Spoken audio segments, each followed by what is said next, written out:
Zero to God level अर्थात martial God space अर्थात शून्य से ईश्वर स्तर तक। अध्याय 3528 से 3530। नमस्कार, आप कहानी में खो जाएं उससे पहले चैनल को सब्सक्राइब करें और नोटिफिकेशन ऑन करें। धन्यवाद। युग के स्वर्गीय दास का टकराव भूस्खलन जैसा था, सुनामी जैसा था। यहाँ तक कि शक्तिशाली स्वर्गीय भिक्षुओं को भी ऐसा लगा जैसे दुनिया खत्म होने वाली है। मूल रूप से कमजोर युग के स्वर्गीय दास और राक्षसी युग के बीच टकराव पहले से ही सुनामी की तरह था। हर बार जब वे आपस में भिड़ते थे तो यह विभिन्न स्वर्गीय पूज्यों के लिए एक भारी आघात की तरह होता था। उनका दिमाग हिल गया। जब मार्शल युग शामिल हुआ तो सब कुछ और भी अधिक अस्त व्यस्त हो गया। यह ऐसा था जैसे तीन वेलें एक छोटे से तालाब में घुस गईं, नदियों और समुद्रों को उलटकर सब कुछ नष्ट कर दिया। तीनों स्वर्गीय दास सभी अलग अलग थे। उन्होंने एक दूसरे को निगल लिया और नष्ट कर दिया। जैसा कि कहा जाता है, अलग अलग दांव वाले लोग एक साथ काम नहीं कर सकते। जब दो युगों के स्वर्गीय दास आपस में भिड़ते थे तो वे टकराते थे और एक दूसरे को नष्ट कर देते थे। यही एकमात्र परिणाम था। इस भिड़ंत में जीत तो होनी ही थी। पतन के संकेत दिखाने वाला पहला व्यक्ति कोई और नहीं बल्कि इस युग का स्वर्गीय दाव था, जो विनाश के कगार पर था। ऐसा इसलिए था क्योंकि यह पहले से ही विनाश के कगार पर था। हालांकि जब यह मार्शल युग और राक्षसी युग से मिला तो इस प्रक्रिया में काफी तेजी आई। दुनिया, जो पहले से ही एक घातक शांति में डूबी हुई थी, स्पष्ट गति से ढहने लगी। दोनों के हमले झेलने के बाद आखिरकार अब और नहीं रुका जा सका। हालांकि ठीक इसी समय राक्षसी युग के स्वर्गीय दाव ने मार्शल युग पर उन्मत्त रूप से हमला करना शुरू कर दिया। तीनों युगों में से मार्शल युग आकाश में चमकते सूरज की तरह सबसे मजबूत था। जहां तक राक्षसी युग के स्वर्गीय दाव का सवाल है, एक डूबते सूरज की तरह था, जबकि दूसरा डूबते सूरज की तरह था, जो केवल अपनी थोड़ी सी चमक छोड़ रहा था। एक बार जब इस युग का स्वर्गीय दाव ढह गया तो राक्षसी युग संभवतः मार्शल युग को हराने में सक्षम नहीं होगा। इस समय वे केवल विरोध करने की पूरी कोशिश कर सकते थे। इससे मरते हुए युग के स्वर्गीय दाव को राहत पाने का मौका मिलेगा। इस समय ये जीवेन और दानव आदरणीय लोहों के भाव धीरे धीरे भद्दे हो गए। उन तीनों के बीच स्वर्गीय दाव लड़ाई की शुरुआत के बाद से तापमान बढ़ रहा था। हालांकि चाहे वह राक्षसी दाव युग हो या मार्शल दाव युग, उनके असली शरीर यहाँ नहीं थे। यदि वे नीचे उतरना जारी रखना चाहते थे तो सबसे महत्वपूर्ण बात यह थी कि बड़ी मात्रा में संसाधन डालते रहें। यहाँ तक कि नीचे उतरते रास्ते को बनाए रखने के लिए भी उनकी जादुई शक्ति को लगातार झोंकना पड़ता था। यह विशेष रूप से दानव आदरणीय राहु के लिए था, जो बहुत लंबे समय से इस अवस्था में था। हर बार जब उन तीनों का स्वर्गीय दाव टकराता तो इसका प्रभाव पूरे अवरोही मार्ग पर पड़ता। उस पर व्यापक प्रतिक्रिया परिलक्षित होगी। यदि वह स्वर्गीय पूज्य नहीं होता तो प्रतिक्रिया की एक लहर एक सम्राट लॉर्ड को मारने के लिए पर्याप्त होती। उल्लेख करने की आवश्यकता नहीं है प्रतिक्रिया की इन क्रमिक लहरों का, यहाँ तक कि उनके जैसा शक्तिशाली व्यक्ति भी भयानक प्रभाव महसूस कर सकता है। उधर ये जीवेन का रंग भी पीला पड़ने लगा। इस उतरते रास्ते को बनाए रखना भी उनके लिए एक बड़ी चुनौती थी। स्वर्गीय दाव उस मार्ग से लगातार नीचे उतर रहा था। यदि ये तीन किंग ग्रेट ड्रैगन वेन्स नहीं होते जो उसने अभी प्राप्त किए थे, तो वह इस तरह की खपत को बनाए रखने में सक्षम नहीं होता। इस महान संरचना को बनाए रखने के लिए उन्हें लगातार बड़ी मात्रा में आध्यात्मिक ऊर्जा का उपभोग करना पड़ा। पहले जब उन्होंने एक स्वर्गीय पूज्य को इसका उपयोग करते हुए देखा था, हालांकि उन्हें यह महसूस हुआ था, लेकिन यह उतना गहरा नहीं था जितना तब था जब उन्होंने स्वयं महान संरचना का निर्माण किया था। उन्होंने इस मार्गदर्शक महान संरचना को मध्य स्वर्गीय पूज्य से सीखा था। हालांकि उन्होंने मध्य स्वर्गीय पूज्य से सीधे तौर पर नहीं पूछा, लेकिन रहस्यमय स्थान के अस्तित्व का अनुमान लगाना मुश्किल नहीं था। इस संरचना को स्थापित करना कठिन नहीं था। प्रत्येक युग में वर्तमान युग के स्वर्गीय दाव को अवतरित करने के लिए मार्गदर्शन करने की ऐसी गुप्त विधि होती थी। यह कोई रहस्य नहीं था। वास्तविक भारी खपत गठन को बनाए रखने में लगने वाला समय था। उदाहरण के लिए, जब 7वां स्वर्ण युग नष्ट हो गया, तो कुछ दिनों और रातों के लिए संसाधनों की खपत एक खगोलीय आंकड़ा थी। केवल मिडिल हेवनली वेनेरेट जैसा पुराना शीर्ष पावरहाउस ही इतनी बड़ी मात्रा में धन जमा कर सकता था। अभी कुछ समय तक इसे बनाए रखने से उसे पहले से ही तनाव महसूस होने लगा था। किंग ग्रेट ड्रैगन वेन जिसे उपभोग के लिए पकड़ा गया था, उसका लगभग 10वां हिस्सा पहले ही उपभोग किया जा चुका था। कितना भयानक उपभोग दर ऐसी चीज नहीं थी जिसे आम लोग वहन कर सके। सौभाग्य से इस युग का स्वर्गीय दाव 7वें स्वर्ण युग जितना शक्तिशाली नहीं था। तुलनात्मक रूप से कहें तो इसे निगलना आसान था। हालांकि ऐसा करने के फायदे भी थे। स्वर्गीय दाव के निरंतर अवतरण की प्रक्रिया में वह स्वर्गीय दाव को समझने का अवसर भी ले सकता था। वह मूल रूप से पहले से ही 5वें क्षेत्र के शिखर पर था। स्वर्गीय दाव के निरंतर अवतरण के रूप में वह 6ठे क्षेत्र के कई क्षेत्रों का पता लगाना भी शुरू कर सकता है। इससे उनकी कई वर्षों की मेहनत बच जाएगी। एकमात्र समस्या राक्षसी युग थी जिसे दानव श्रद्धेय लोहो ने बुलाया था। वह ये भी समझ गया कि दानव आदरणीय लोहो शायद उसका मांस खाना, उसका खून पीना और उसके टुकड़े टुकड़े करना चाहता था। ये ज़िवेन की उपस्थिति के कारण उसकी योजना के साथ सभी प्रकार की दुर्घटनाएं होती रहीं। अब उसका भोजन छीनने के लिए एक युग का स्वर्गीय दाव था। ये ज़िवेन ने डेमन वेनेरेट लोहो की अच्छी योजना को पूरी तरह से बर्बाद कर दिया था। स्वाभाविक रूप से वह चाहता था कि ये ज़िवेन मर जाए। यही कारण है कि राक्षसी युग और युग के स्वर्गीय दाव, जो मरने वाले थे, ने मार्शल युग के खिलाफ लड़ने के लिए एक साथ काम किया। हालांकि फिर भी मार्शल युग की आक्रामकता का सामना करते हुए दोनों पक्ष कदम दर कदम पीछे हट गए। ऐसा इसलिए था क्योंकि उनकी ताकत की तुलना मार्शल युग से बिल्कुल भी नहीं की जा सकती थी। भले ही राक्षसी युग इतना प्रचंड था, हर तरह से मार्शल युग के खिलाफ जाकर उन्हें मार्शल युग के साथ प्रतिस्पर्धा करने में सक्षम होने के लिए अन्य प्राचीन युगों को खींचना पड़ा। अन्यथा उन्हें अभी भी विपत्ति का सामना करना पड़ेगा। यही थी वर्तमान युग की शक्ति। धत्तेरी की दानव आदरणीय लोहो ने अंततः अपना क्रूर पक्ष प्रकट किया।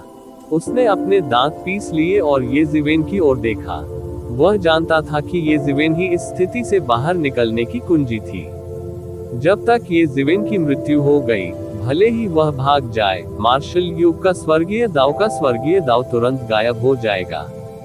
उनके द्वारा निर्धारित गठन के मार्गदर्शन के बिना मार्शल युग के स्वर्गीय दाव नीचे नहीं उतर पाएंगे। हालांकि दानव आदरणीय लोहो हिल नहीं सका। अन्यथा सबसे पहले मरने वाला राक्षसी युग का स्वर्गीय दाव होगा। यदि यह जारी रहा तो ये केवल समय की बात होगी जब मार्शल युग ने 2 युगों के स्वर्गीय दाव को हरा दिया। इस समय मार्शल युग ने पहले से ही जबरदस्त लाभ प्रदर्शित किया है। जाओ, 4 दानव सीलिंग संरचनाओं को छोड़ दो और पहले उस धर्मी स्वर्गीय पूज्य को मार डालो। दानव आदरणीय लोहो दहाड़ने लगा। जब 4 दानव श्रद्धेय, जो चारों कोनों में 4 दानव सीलिंग संरचनाओं का रखरखाव कर रहे थे, ने दानव सम्मानित लोहो के शब्दों को सुना, तो वे तुरंत समझ गए कि उनका क्या मतलब था और उन्होंने 4 दानव सीलिंग संरचनाओं को छोड़ दिया। इस समय उनका मुख्य कार्य मार्शल युग के स्वर्गीय दाव से निपटना नहीं था जो नष्ट होने वाला था। इसके बजाय उन्हें मार्शल एपोच का पीछा करना था, जो स्थिति को बाधित कर रहा था। 4 अतुलनीय शक्तिशाली आकृतियां तुरंत उड़ गईं और सीधे ये ज़िवेन की ओर झपटी। उनकी गति बिजली की तरह तेज थी और वे एक पल के प्रयास में ही ये ज़िवेन के सामने पहुंच चुके थे। जैसे ही हमला ये ज़िवेन तक पहुंचने वाला था, उसके शरीर पर सर्वोच्च पैतृक प्रतीक अचानक उड़ गया और आकाश में एक अतुलनीय विशाल प्रेत में विकसित हो गया। ये प्रेत अदम्य था और ऐसा लगता था जैसे यह आदिम अराजकता का एकमात्र शासक था और कुछ भी इसका मुकाबला नहीं कर सकता था। जिस क्षण ये प्रेत प्रकट हुआ, उसने पहले से ही उपस्थित सभी स्वर्गीय भक्तों को चौंका दिया। प्रतीक पूर्वज, ये ज़िवेन जोर से दहाड़ा। उसने जबरन प्रतीक पूर्वज के सार के एक अंश, को उत्तेजित किया था, जो सर्वोच्च पैतृक प्रतीक के भीतर निहित था।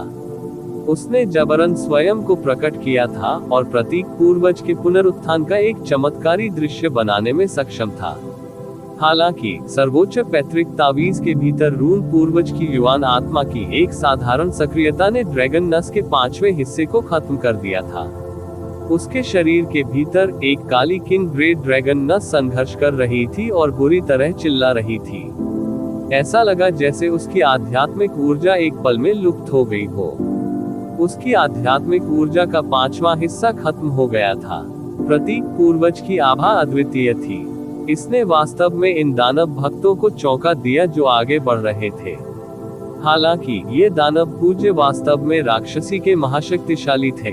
उन्होंने लगभग तुरंत ही अपनी बुद्धि प्राप्त कर ली और प्रतीक पूर्वज के विशाल प्रेत की ओर आक्रमण कर दिया।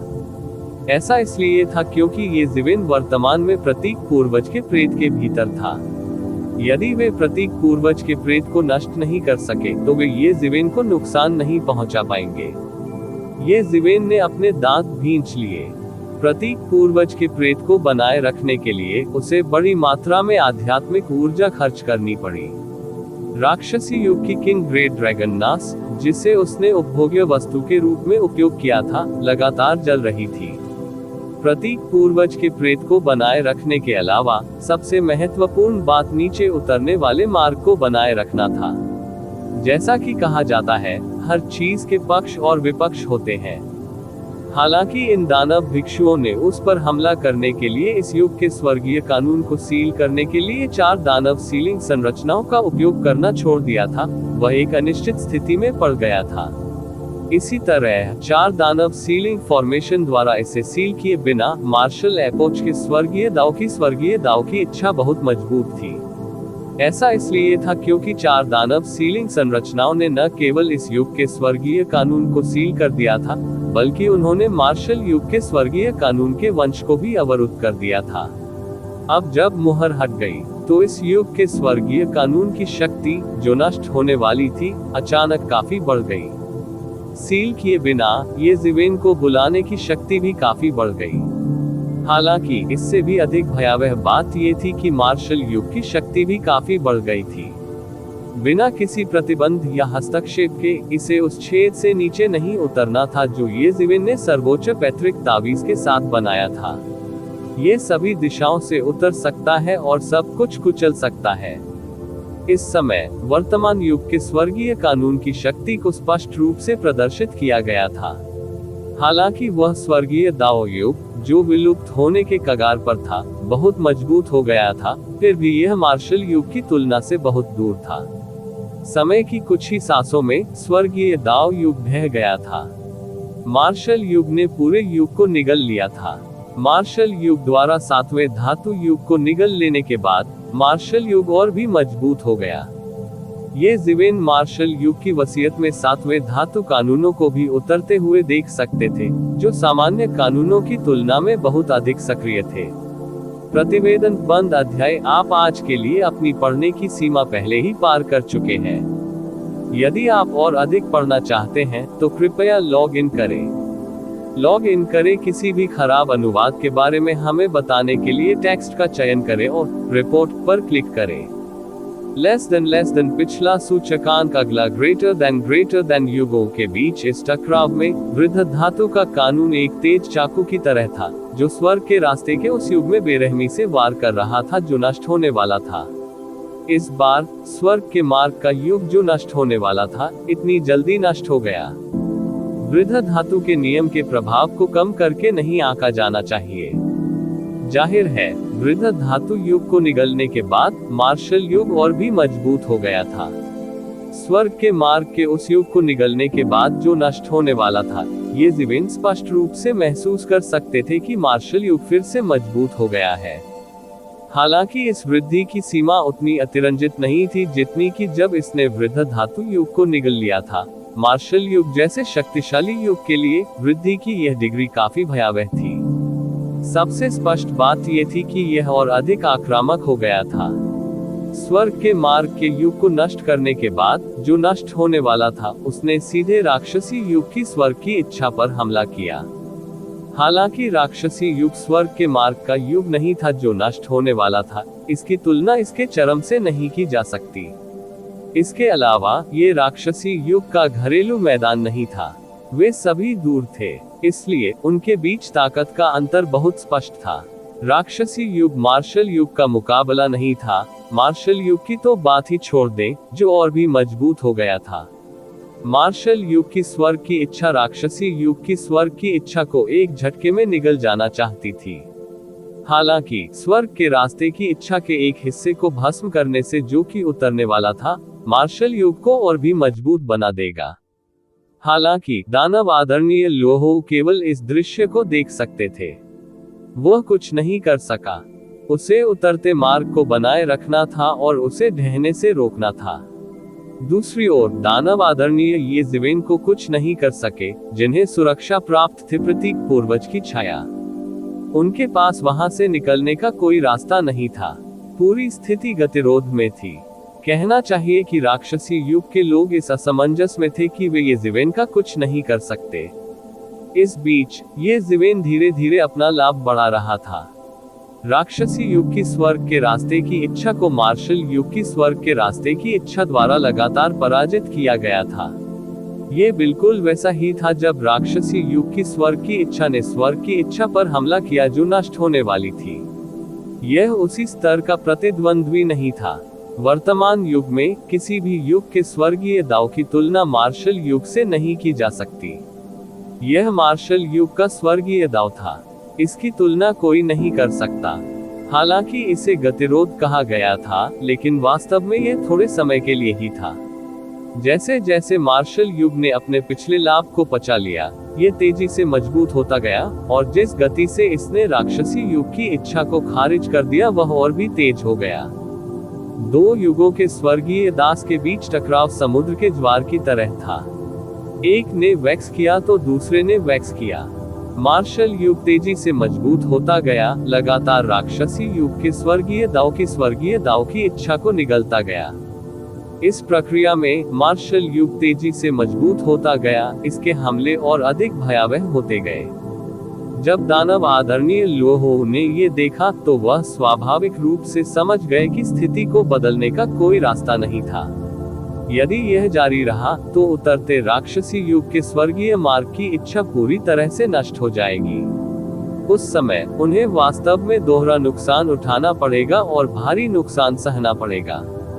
ये सोचकर दानव आदरणीय लोहो अपने दांत भींचने के अलावा कुछ नहीं कर सका। उन्होंने सीधे उस चैनल को बंद कर दिया जिसके माध्यम से राक्षसी युग का स्वर्गीय दाव अवतरित हुआ, जिससे राक्षसी युग का स्वर्गीय दाव वापस ले लिया गया।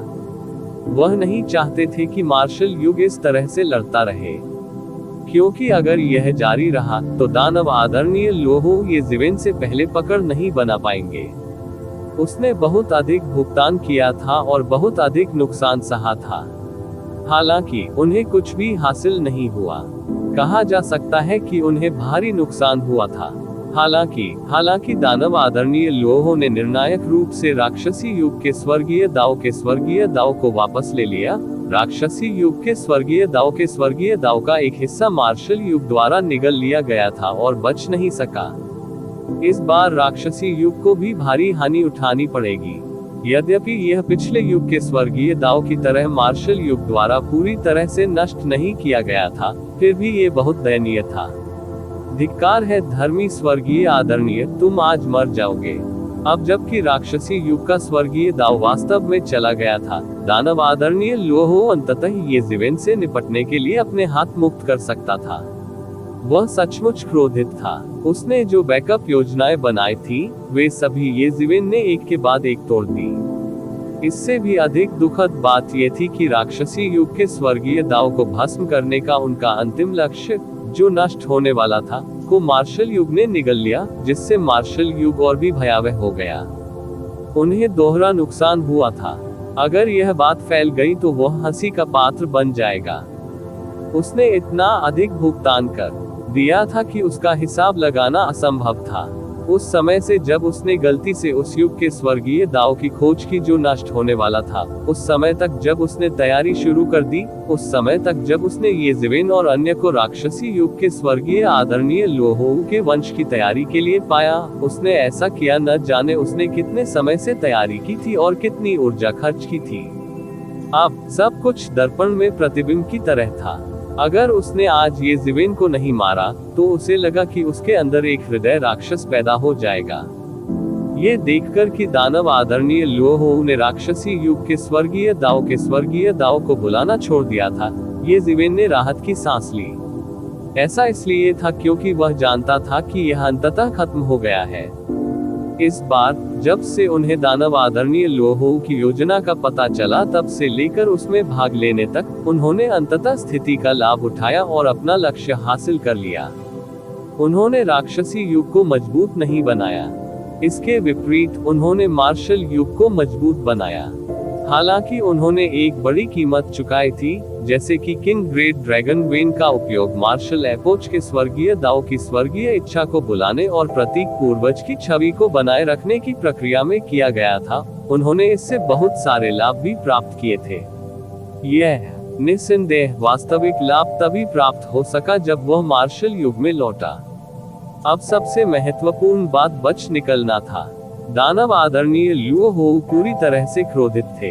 वास्तव में येज़ेवेन उसके भारी गुस्से को महसूस कर सकता था, भले ही वह उससे हजारों मील दूर था। यदि यह वह होता, तो शायद वह इतना क्रोधित होता कि उसकी मृत्यु हो जाती। सबसे महत्वपूर्ण बात यह है कि दानव आदरणीय लोहोऊ उससे अधिक शक्तिशाली था।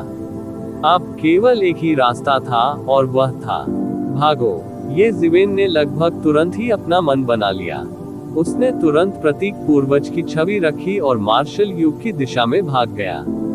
लगभग तुरंत ही उसकी पीठ पर दानव पंख खुल गए और उसके पैरों के नीचे एक विशाल संरचना दिखाई दी। उसकी आकृति तुरंत हजारों मील दूर उड़ गई। येज़ेवेन भी पूरी गति से आगे बढ़ रही थी। हालांकि जैसे ही वह भागने वाला था, राक्षस संप्रभु लोगों ने, जिन्होंने पहले से ही उसे घेर लिया था, उसी समय अपनी चाल चली। एक एक करके वे उस पर टूट पड़े। वे समृद्ध युद्ध अनुभव वाले सुपर विशेषज्ञ भी थे। स्वाभाविक रूप से वे ऐसा मौका नहीं चूकेंगे। हालांकि एकमात्र चीज जिसका उन्होंने गलत आकलन किया वह येज़ेवेन की ताकत थी। छठे दायरे के दानव आदरणीय का सामना करते हुए येज़ेवेन दानव आदरणीयों में सबसे मजबूत थे। दानव आदरणीय लोहोऊ के बाद दूसरे स्थान पर थे। छठे दायरे के दानव आदरणीय की ताकत पर्पल थंडर सेंट आदरणीय से भी तुलनीय थी। स्वाभाविक रूप से दानव आदरणीय लोहोऊ पूरी तरह से तैयार था। वह पर्पल थंडर सेंट वेनेरेबल येज़ेवेन और अन्य को पलटवार करने का मौका नहीं देगा। हालांकि अंत में उन्होंने येज़ेवेन की ताकत का गलत अनुमान लगाया, जिसके कारण वर्तमान स्थिति पैदा हुई। छठे दायरे के दानव आदरणीय ने एक क्रूर अभिव्यक्ति प्रकट की। यदि येज़ेवेन नहीं होते, तो वे अंतिम क्षण में कैसे विफल हो जाते।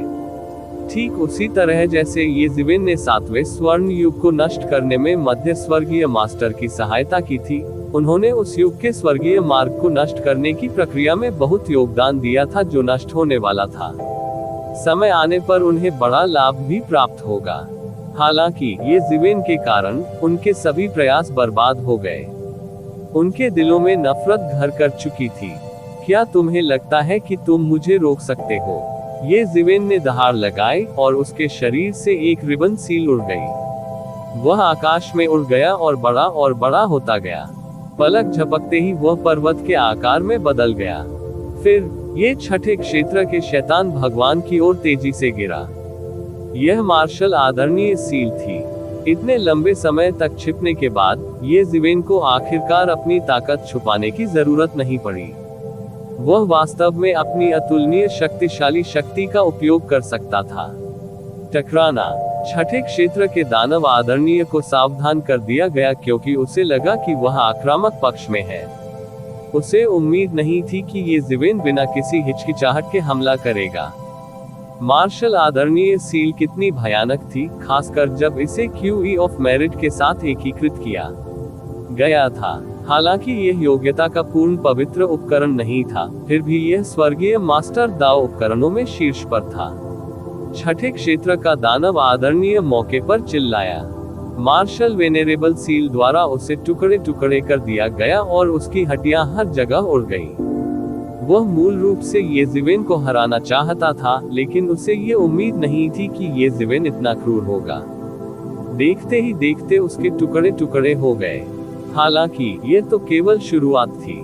येज़िवेन के हाथ में पहले से ही गेंग मेटल पैट्रिक ह्यूई द्वारा बनाई गई एक लंबी कृपाण थी। वह अचानक नीचे गिर गया।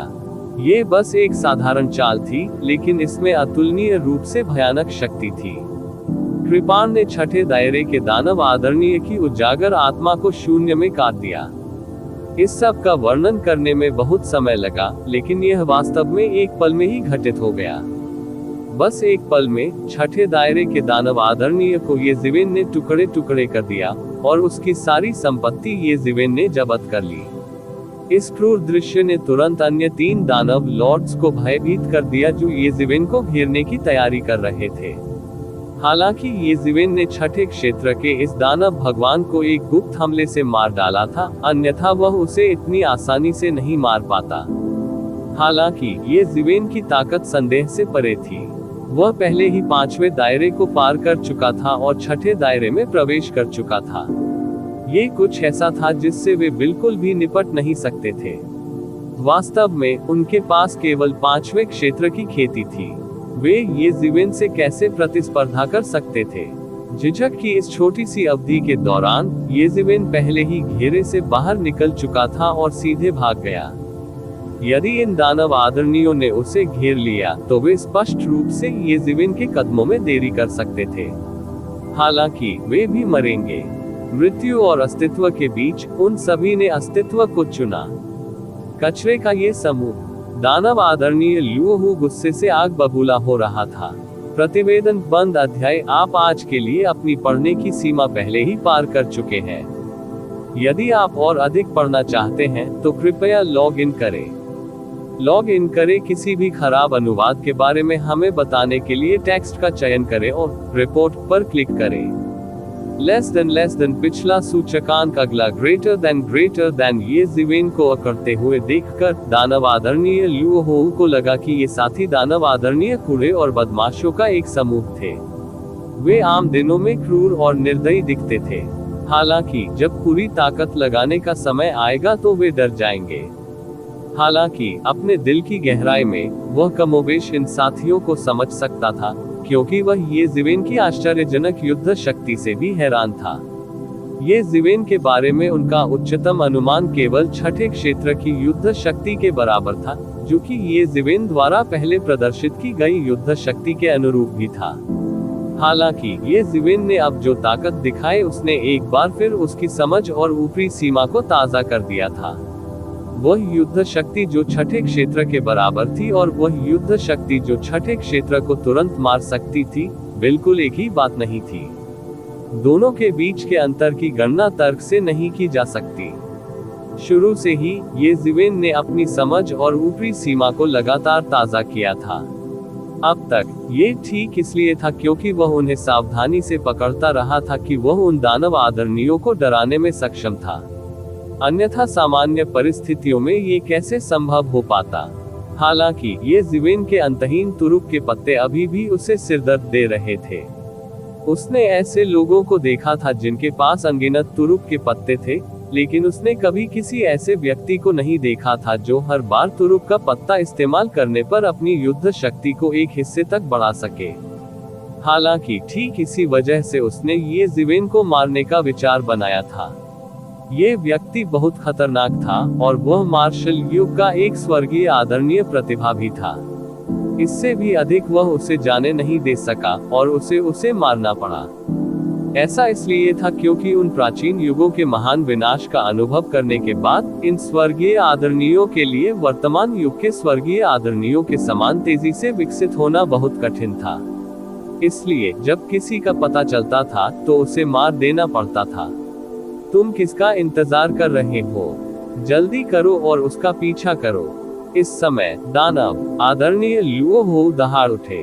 ऐसा लग रहा था कि अन्य दानव आदरणीय लुओ हो से बहुत डरते थे, और उन्होंने जल्दी से उनका पीछा किया, यहाँ तक कि आवाज निकालने की भी हिम्मत नहीं की।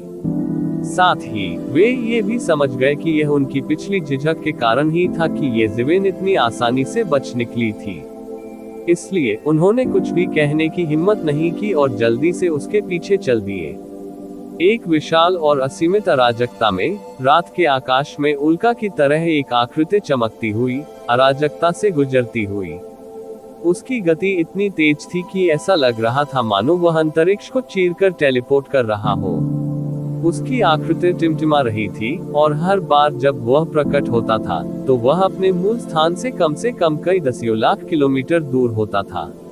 हालांकि विशाल और असीम अराजकता में इतनी दूरी उत्कृष्ट नहीं लगती थी। पहली आकृति के चमकने के कुछ ही समय बाद एक और आकृति चमकी और सीधे पहली आकृति के पीछे चली गई। जैसे जैसे समय बीतता गया, आंकड़ा वास्तव में पहले वाले के बराबर हो गया। धर्मी स्वर्गीय आदरणीय, आप निश्चित रूप से मर चुके हैं। आपके बचने का कोई रास्ता नहीं है।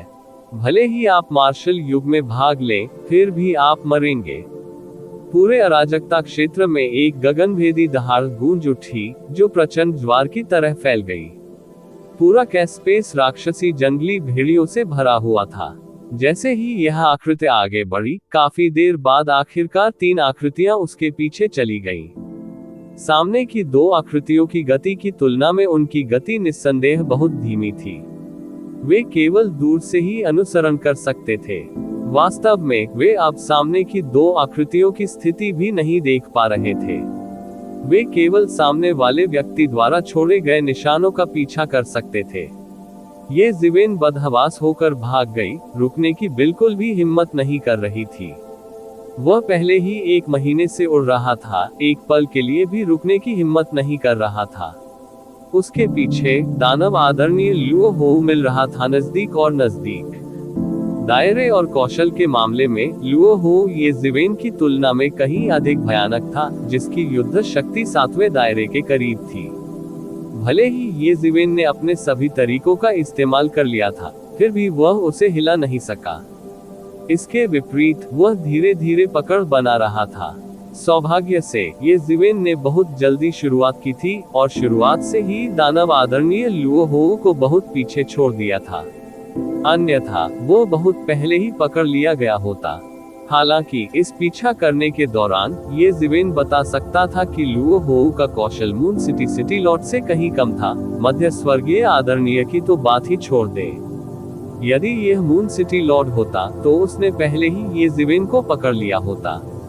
उस समय मून सिटी लॉर्ड ने ये ज़िवेन को आसानी से पकड़ लिया था। निस्संदेह वर्तमान ये ज़िवेन उस समय की तुलना में कई गुना अधिक मजबूत थी। हालांकि यह इस तथ्य को छिपा नहीं सका कि दानव आदरणीय लुओ हो मून सिटी लॉर्ड से बहुत हीन थे। इसके अलावा हाथ में सर्वोच्च पैतृक प्रतीक के साथ ये ज़िवेन बिल्कुल भी नहीं डरे। यदि उसे एक कोने में धकेल दिया गया, तो ये ज़िवेन को भरोसा था कि वह दानव आदरणीय लुओ हो को मार सकता है। हालांकि ऐसा करने की कोई आवश्यकता नहीं थी, क्योंकि कीमत बहुत अधिक थी। मून सिटी लॉर्ड को पीछे हटाने के लिए इतनी कीमत चुकाना सार्थक था। हालांकि दानव आदरणीय लुओ हो से निपटना कसाई के चाकू से मुर्गे को मारने जैसा था। दानव आदरणीय लुओ हो करीब और करीब आ रहा था, लेकिन उनके बीच की दूरी अभी भी बहुत बड़ी थी। हालांकि इस गति से संभवतः उसे मार्शल युग की सीमा पर दानव आदरणीय लुओ हो द्वारा रोक लिया जाएगा। ये दानव आदरणीय लुओ हो के आत्मविश्वास का सबसे बड़ा स्रोत था। किसी भी युग में उसका मूल क्षेत्र दूसरों पर सबसे अधिक दबाव डालेगा। हालांकि जब वह सीमा क्षेत्र में पहुंचे, तो ये कुछ भी नहीं से बेहतर था। दानव आदरणीय लुओ हो को विश्वास था कि जब तक वह ये ज़िवेन को पकड़ेगा, वह निश्चित रूप से मर जाएगा। जहां तक अन्य दानव आदरणीयों की बात है, हालांकि वे भी ये ज़िवेन की तरह 5वें क्षेत्र में थे, उनकी खेती में अंतर बहुत अधिक था। दानव आदरणीय लुओ हो और ये ज़िवेन ने उन्हें धूल में छोड़ दिया था। कुछ और दिनों तक उड़ान भरने के बाद ये ज़िवेन को पहले से ही मार्शल एपोच के स्वर्गीय मार्ग का दबाव महसूस हो सकता था। उनके जैसे इस युग के लोगों पर इस दबाव का ज्यादा असर नहीं हुआ। हालांकि अन्य युगों के लोगों के लिए ये दबाव उनकी ताकत को दबाने के लिए पर्याप्त था। यह एक बहुत बड़ी बाधा की तरह था। इसलिए एक युग को नष्ट करने के लिए सबसे महत्वपूर्ण पहला कदम युग के स्वर्गीय मार्ग को नियंत्रित करना था। अन्यथा युग के स्वर्गीय मार्ग द्वारा लाया गया दबाव ही सभी आक्रमणकारियों का सफाया करने के लिए पर्याप्त होगा। दानव आदरणीय लुओ हो, जो ये जिवेन के पीछे था, अंततः उसे पकड़ लिया। उसने एक कदम आगे बढ़ाया, ये जिवेन के सामने दौड़ा और उसका रास्ता रोक दिया। इस संबंध में ये जिवेन केवल कड़वाहट से मुस्कुरा सकती थी। हालांकि उसने अपना सर्वश्रेष्ठ प्रयास किया था, वह केवल 5वें दायरे में था। लुओ हो कम से कम 7वें दायरे में था। उनके बीच का अंतर सचमुच बहुत बड़ा था। वास्तव में दानव आदरणीय लुओ हो का दिल पहले से ही उथल पुथल में था जब उसे एहसास हुआ कि ये जिवेन को अब तक पकड़ा नहीं गया था। स्वर्गीय आदरणीय के लिए उड़ना कोई बड़ी बात नहीं थी। हालांकि पूरी ताकत से उड़ान भरने में बहुत अधिक आध्यात्मिक शक्ति खर्च होती थी। ये जिवेन अब तक थकावट का कोई लक्षण दिखाए बिना टिके रहने में सक्षम थी। शायद वह छठे क्षेत्र के विशेषज्ञ से भी बदतर नहीं था। आइए देखें कि आप अब कहां भाग सकते हैं। दानव आदरणीय लुओ हो ने ठंडे स्वर में कहा, भले ही तुम पृथ्वी के छोर तक भाग जाओ, फिर भी तुम मरोगे। पृथ्वी के छोर तक भाग जाओ। हा हा हा, ये जिवेन जोर से हंसे।